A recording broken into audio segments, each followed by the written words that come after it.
প্রথমে 4টা ডিম ভালোভাবে ফেটে নেব।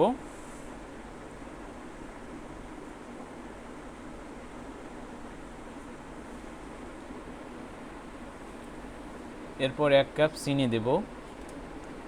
চিনি এবং ডিম ভালোভাবে মিক্স করে নেব।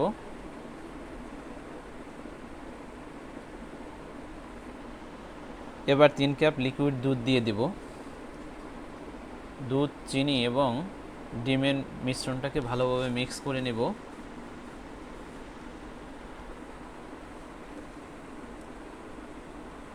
এবার দেব 1 কাপ ডেনিশ।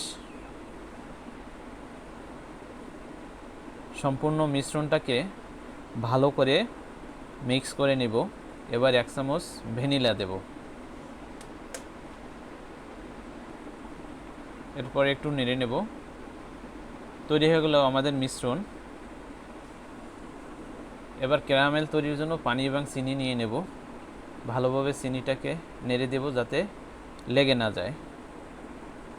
তৈরি হয়ে গেল আমাদের ক্যারামেল। এখন ক্যারামেলটি ঢেলে নেব। এরপর পাত্রটিতে মিশ্রণটি ঢেলে নেব এবং একটি ছাঁকনির সাহায্যে ছেঁকে নেব। এরপর পাত্রটি একটি পাতিলের ভিতরে স্ট্যান্ডে বসিয়ে ঢেকে দিব। প্রায় 1.5 ঘন্টার মতো এটাকে আমরা জাল করে নিলাম।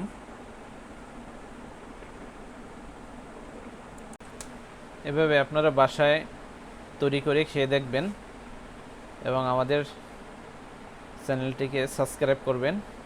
আমাদের ভিডিওটি ভালো লাগলে লাইক, কমেন্ট এবং শেয়ার করে আমাদের পাশে থাকবেন। আল্লাহ হাফেজ।